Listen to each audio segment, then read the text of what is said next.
Hey guys, what's up? So today embarks my first homeowners chats, and today I have expert at John Does Real Estate, and we're going to talk about some, first time homeowners, homeowners, stuff. So John's going to join us, and John.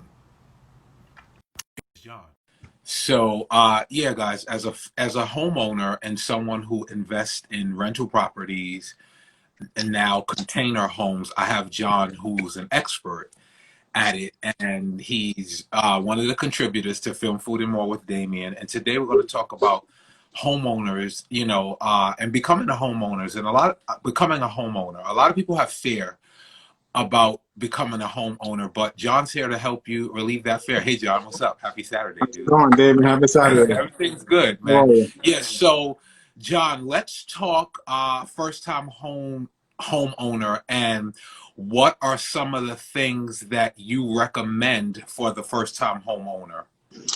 So, what I recommend for the first-time homeowner, it's definitely achievable. A lot of people think it's not achievable. A lot of people get discouraged because they're not familiar with the process. So it's a new process, 100%. But I'm a loan officer. I love helping my clients, giving them the proper knowledge and giving them the proper asset that they need in order to purchase a home.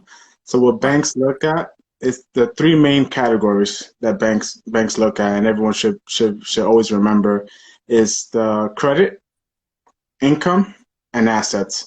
So right now for first time home buyers, the minimum credit score with FHA is a 640. So Wow. first let's build your credit. Make sure it's at least a 640. The higher the better, of course. The better the rates you'll get, the lower interest rates and things like that. So it's always better to achieve to go higher. But don't get discouraged because you could buy with a lower one and then refinance later to a lower rate if needed. Okay, hey Travis. So the thing, like for me personal, since it's film food and more, I'll just start with personal because sometimes people feel it when it's personal. I had invested in a lot of things. I was partnering with some friends, for multiple business and music and film, but then I navigated and ventured over to rental homes. So a lot of the times, this is what I hear from people. So I have a personal friend, one of the friends that I recommended to you actually, and her fear was with Shama's fear. Her fear was, I don't want a whole home. What do I do in a home? I don't want to be in a home. And everybody thinks like necessarily condos and to go there, but they don't realize there's so many different ways to get in a home. As far as maybe a mom, they used to call it mom and daughter home, where and you don't have to live in the whole home alone. So explain, that what are some of the options for people who are afraid of this big house and the maintenance and all of the above? So if you don't wanna, there's a lot of different homes as you mentioned. So there's a mother-daughter where you can have the whole apartment on top, and you can have another family member in the bottom. You can have a single family, you can have a multifamily where you have tenants in place to help you pay for the mortgage. You can have a condo if you don't want to take care of the snow removal, take care of cutting the grass, take care of cleaning or anything like that. You can have the condo. But do remember with the condos and co-ops and things like that, you have to pay an HOA fee. So Okay. And what's the HOA fee, John, for those who don't so who are not HOA aware? is the homeowner association fee, which basically covers the extra workers to pay for your to cut the grass in the property, Right. to take care of the snow removal, depending on the area you're in. If you have a pool, they keep the basically the maintenance of the whole building itself. That's Right. covered. So okay, so then that's right. Okay, but I wanted you to explain that for the viewers. So besides having a home, we own a co-op also in New York. So I get that. So people are like, well, when you explain to some people, they're like, well, I thought you don't pay rent. Why are you saying you're paying that? It's maintenance. I'm paying maintenance. I'm paying for the other thing. So sometimes people was like, so people will say like, I thought you own that. Like, so why are you sending that money? I'm like, okay, because it's maintenance. I do own this, and when I do leave, I will be able to sell it. But yes, it's maintenance. So that was the maintenance that you said and summed it all up. What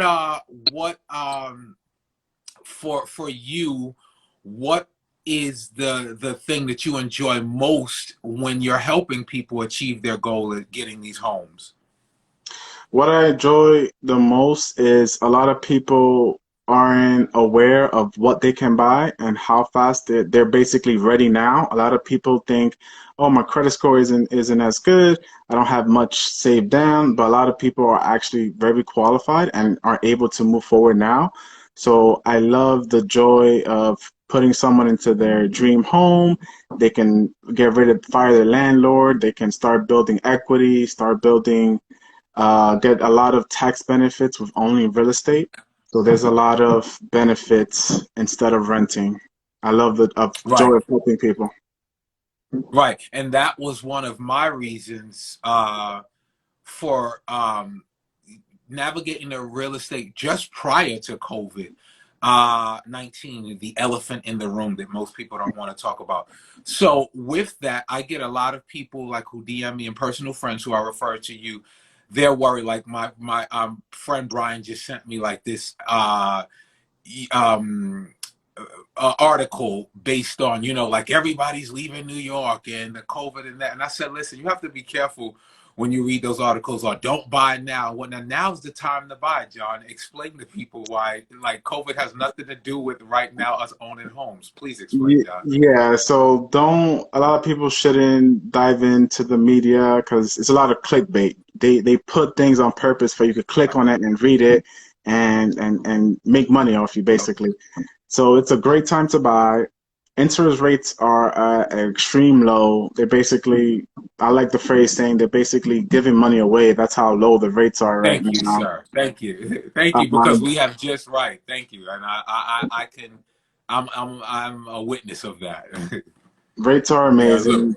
I love it. There's less competition now. So basically, before a couple months ago, when a lot of fear for people are out of the market, Right. so there were multiple there's definitely still multiple bids on specific properties, but you have a higher chance of Right. getting or buying a home because the inventory is still low. So we always have to remember that.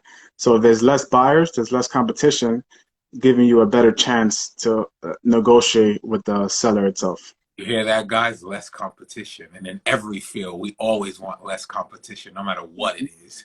So another thing, John, so for us, when personally, you know, my home and my family, what we have begun to do is also, we can't live in all of the properties, but as a business, people are afraid and they don't realize, like, well, how could I do that?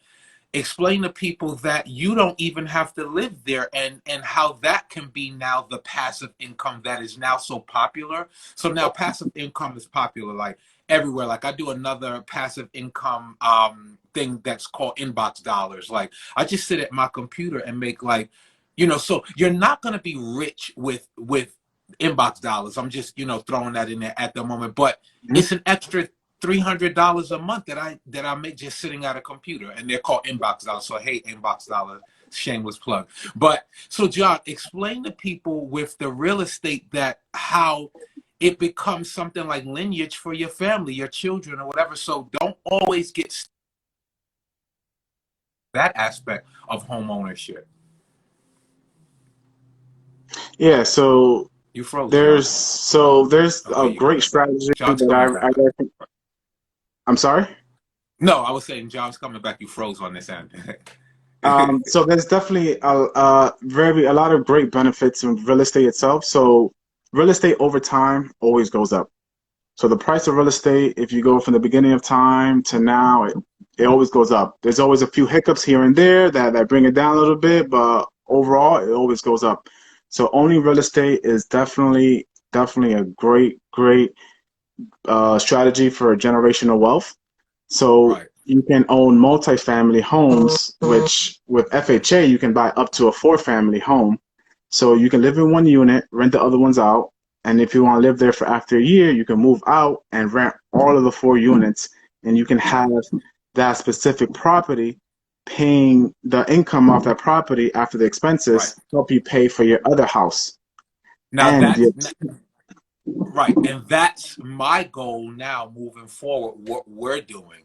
That's the goal moving forward, exactly what you just said. exactly what you just said. You know, that's the goal moving That's forward. the goal. What do you see right now? We're talking New York because a lot of my key friends and family members are in New York. Like I have people living all over. What areas in New, I wouldn't say New York, maybe, yeah, New York, you see the surge in home ownership? Like, where are people navigating to? What's some areas that you see is like, oh, wow, this is like the hot spot? It's New York is the Bronx. I believe that's very hot. It's certain areas of the Bronx are definitely the prices going up. The Westchester area continue to go up. So anything within a train line, easy access to the city, Right. will always continue to go up. So anything, if you want to buy something in a good area and would continue to increase in value, buy near the train line with easy access into the city. Wow. That's a great tip. That's a great tip. Yeah, that's a great tip. Train lines. So for one of so what I always look for is a great school. That's also important. What are some of the questions that you would ask? Say for instance, if I was a new homeowner, wet behind the ears, Mhm. didn't know much, what would be some of the questions you would ask as a professional when I first came in? What are the questions? I would say a few questions is regarding on the mortgage side or on the actual finding a property. Uh Probably both or whatever you think is most important first, eat both. Both topics are important. So maybe the Okay, so property fine. finding a property. So I would say let's go first on the mortgage side because you need to Okay. know exactly what you're approved for in order to see Okay. which criteria work for you. So on the mortgage side, I would definitely ask, how's your credit? How's your income? Is your job steady? That's very, very important because a lot of people now are either furloughed or not working, and you aren't able to buy a home. If that's the case, what do you feel comfortable paying on a mortgage side? A lot of people now are aware sometimes, depending on what area you are, if you're renting now, your mortgage may be higher, but depending, if you're coming from New York to New Jersey, then it'll probably be the same or lower. So it would depend on your situation. Are Okay. you comfortable living? Do you want to go in a single family home, or are you comfortable with owning a multifamily and being a landlord, a temporary landlord? It won't be your forever home, but it would be the foundation to help you long term. So that's what I would ask them on the mortgage side. And then on the property, finding a property wise is basically, would you want a property that's move-in ready, or are you okay fixing things up and building your way up? Because if you Right. fix a house itself, you'll basically force appreciation, and that will be better in the long term because you'll buy something a little cheaper and Right. the cost to fix it is less than a brand new home. Um, Proximity to the train lines and things like that. Do you Right. need to be near train or are you a driver? School system, children, 100%. Right. So that's a big one. And would you want a more party scene or a suburb area, family town, and things like that? So it would depend on the person. If it's a family person, or would be something like maybe a bachelor. They prefer city life and want Right. easy access to the good eats, party scenes, and things like that. Right. Okay. And I'm glad that you touched on fixer upper because that's something that I was going to actually something I was going to bring up. That's where I've been going. So like a lot of people are not aware, like every home that I purchased, this is two down now. We're not purchasing a brand new home. We purchased a home that needed a lot of fixing up, but you know, you don't have to be afraid of that either because for all of the perks that you said. So we purchased this one fixer upper, but what you can then sell it for after you fix it up, people don't realize you make your money back if you decide to then sell. For this one particular home upstate that you and I have been speaking about, Hmm. you know, that I told you about in our previous conversation. Like, I fell in love with the place, so we're not going to give the place up because it's in a beautiful town that, especially now, you can leave New York City with the COVID going on, and I'm not far from Granny, I'm not far from Nana, and I can get back and forth. But a fixer upper is also an option for people who assume like, wow, I'll never be able to afford this home. If you can fix things up, or even if you can't, I think a lot of people are not aware that a fixer upper is always not what they may see, this image of this broken down house, because I've seen images of fixer uppers and it makes it look like a fixer upper Yeah, is like something out of like a cartoon. I'm like, no, dude, you just, then you don't get into that one. So what are your with a fixer upper, have you ever experienced some homeowners, you know, getting into a fixer upper, and what has been your experience with that? yeah. So a lot of people are definitely scared of fixer up because they think that they have to basically take money out of their pocket to fix up the home. But people aren't aware that you could get a rehab loan. Basically, the whatever you need to fix in the house, if it's a new kitchen, if it's a new bathroom, you could put that into the mortgage itself. So let's say, for example, instead of having a $200,000 mortgage, the house needs $20,000 of work, you can get a $220,000 mortgage and Right. fix up the home Right. and put it to your touch. Because And all of this, Mhm. and so all of this needs to be, when you know that you're getting into the fixer upper home, all of this needs to be in the initial contract of the mortgage when you're going to the bank. Mhm. This is something that should be there, that then you're not taking the money out of your pocket. The money is in there, and that Mhm. should be utilized if you do it the right way If you for the if you fixing do upper. if you do it the right If you way, don't take correct, that money and think correct. that's some stimulus check or something extra, no. That's to fix Yeah, the bathroom or the roof or the bath or yeah. the So stairs, with guys. rehab loans, you need to get a contractor, a licensed Right, contractor, to basically, and needs to provide the estimate of how much it will cost, and the bank right, will pay him. So right, that's a right, good right, right. thing about Right. that. For people And guys, from experience, since John just threw that in, from someone on their second, third time home, make sure that that licensed contractor, there are ways that you can go on sites to check him or her. You don't always. want to always, you know, you have to. You have to make Mhm. sure that that's a reputable person. You get reviews. Reviews are important. They have Yelp sometimes. Mhm. I'm not 100% sure, but maybe our next Instagram live, I'll find some places where you can check these people, because I know from film and television and in music, in my world, you know, prior to becoming an entrepreneur who purchases homes now, there's ways you can check doctors. You know, there's a Yeah. certain place that doctors can be checked to see if that doctor has ever had any, you know, casualties, or see if he's faulty, or see if he's ever been sued. I would recommend with the fixer upper, you know, based on what you just said, John, you have to then include this person in who's going to get this check from the bank. Make sure that this is a reputable person prior to then it just being someone, my cousin knows someone who fix homes. Really Yeah, be careful with that, being recommended I by agree. that. The phrase I always like saying is trust, then verify. So trust the person, but Right. always verify. Make sure they give you Always. proper referrals. You've seen their prior work. Right. You speak to people that they've done work for, Right. and You make go sure, see their work. You yeah, see pictures of the work. and make Drive sure, by the house yeah, of their work, you know, all of the trust and above. verify.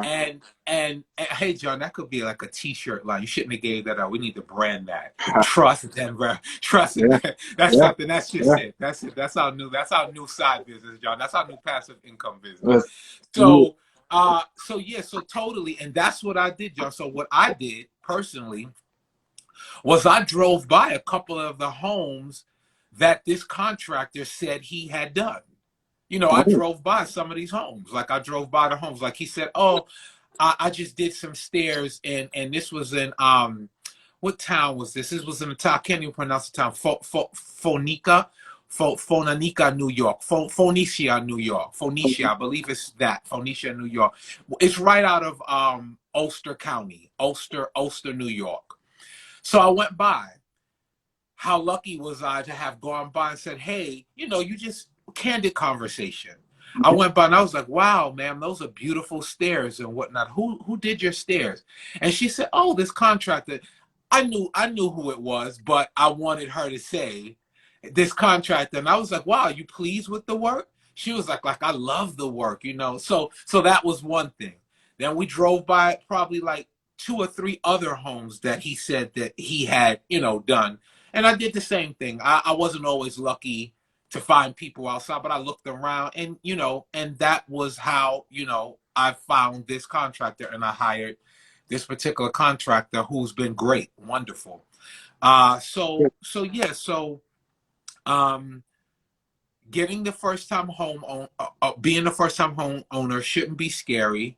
It can be attainable. You are definitely here to say that it can happen. Uh, do you find that people are coming more with families? What is your thing like that? Are people afraid? Do you ever find people who say, I was afraid because I didn't think I could get this home alone if I didn't have a family? What is that? Because I have friends who are hitting me up, and some of my friends again who I refer to you, they're like, well, I'm single. How does that work? Could I get a home? Does the bank look at me any kind of way because I'm not coming with a family? What is your take on that question? Yeah, a lot of people get discouraged because when people don't know the proper information, they don't have the knowledge, they get discouraged and they think it's not attainable. If you have the proper income, doesn't matter if you're single or you're married, you can definitely buy a home. Banks don't look at you different if you're buying alone or if you're buying with a family. Banks look at you the same. They just want to make sure that you have the proper income, the right credit, and the right assets. Assets meaning how much money you have for down payment wise and for Right. closing costs. Right. And that's pretty much what they want to know. Right. Hmm. It's a Hmm. business. It's a business. And Yeah, what I tell yeah. people when you get in, we'll probably talk about that the next show. A lot of people have fear. Banks are not in the business to own homes. So there's ways like even for foreclosed homes and whatnot. Like I have a friend, a new neighbor up in upstate New York. He just purchased his foreclosed homes because a lot of people don't realize when you can't pay your mortgage and when you deal with the bank, they really want you to win. I think people get that trap like banks are in the business of taking your home. They don't want to own homes. They don't own homes. They deal with money. So they don't want to take your home. A lot of the times they'll work with you in all kinds of ways to try to keep that home. Reach out to them. What can you pay? Hmm. Hmm. Pay this first. Can we work with you? So a lot of people get that, oh, the banks are just trying to take my home or other, and they're actually not in the business of owning homes. They don't want to have a million homes. So uh, for foreclosed homes, do you have any info on that? What are your thoughts on that? If someone is just saying, hey, I'm interested in just purchasing foreclosed homes. So foreclosed home are a little different. So you would require different loans. A lot of foreclosed homes you kind of can't buy with a FHA loan. So you need to go with a different loan. A lot of cash buyers buy more foreclosed home, like for investment purposes and things like that. So it's definitely achievable. Don't get Right. discouraged because I just mentioned you can't buy with FHA, but you still can buy a foreclosed home. Right. Okay. So in closing, before we close this segment of our IG Live homeowners, John, a lot of people also are not aware. You touched on it loosely, but I really want to make people comfortable with the idea of becoming a homeowner. It's a wonderful, beautiful thing. Um, and we'll probably touch on this again, but loosely touch on if you people are not aware, if you're a veteran, you can get certain helps for mortgages. If you're a minority from a certain diverse group, we probably can't name all the groups now. There are certain mortgages that are just for you. So just explain loosely on some of the things you have seen, not in name. You don't have to name a client, but that someone was able to work with that they never even dreamed was possible. Yeah, so for the VA, you touch VA. VA can buy a home with 0% down. So basically, FHA you could buy with 3.5% down. We have VA loans where you can buy 0% down. So that's something even more achievable if you're a veteran, which is pretty amazing. And then on the minority And aspect, Memorial Day coming up this weekend. Thank you, Vets. Thank you, Memorial salute, Day. salute to all you guys. Thank you for your Right? services. Yes. And then on the minority side, there's definitely grants out there for different groups. You can search for them. Just Right. search in your area, search within the town you want to buy. There's Right. grants out there. You just have to do your research. Right. And there's, As well well, as first time homeowners. So right, mhm. because for first time homeowners actually get perks as well, right, John? Yeah, so the grants can be for different groups. So you can just search for grants within a specific town, specific Right. area, specific state, specific county, and things like that. There's grants out there for you. You just have to do your little sweat equity, do some research, Right. and you can Right. find them on your own. Right. Okay, so John, I totally appreciate you this Saturday for giving this like food for thought for the people. A lot of my friends, as you know, because I've been referring people to you, are interested in becoming homeowners. I think it's a beautiful thing. It's Hmm. really something great to work to and attain to leave for your children. And for so many other reasons that we touched. We'll be coming back next month with a brand new, topic on homeowners and navigate and the journey of home ownership. Sounds Appreciate good. you again, John. They can reach you. Where can they reach you? From your So effort. you can reach out to me on Instagram, John Does Real Estate, and I also have a Facebook business page with the same name. And you can reach out to my email is JonSoto at mobmortgage.com. And make sure that you let him know that you in the info line and in the subject line, you referred or not even referred, but I saw you on Film Food and More with Damien Love. It kind of helps, and then remember. So sometimes in the subject line, I learned that from a business guy at podcast in the subject line because we get so many emails as business people. Not that we won't answer it, but it'll be great. That's like just a great reminder. Oh, hey, okay, when the Instagram live story with Damien and Film Food and More IG, it's always good to throw that in. I thank you guys. This is going to be posted live for you guys. I'm around for you guys. You can DM me. You can tag me under the post and whatnot. You guys stay well. Don't drink and drive. Memorial weekend's coming up. Just stay safe, guys. Hope you all are well. John, we'll talk. All right. Thank Appreciate you, you. John, and thanks for always for your expertise You got it. and you're always just being so forthcoming and giving of your time. Thank you so much. It was a All pleasure. right. Have a great rest All of your day. right. Okay. Thank you.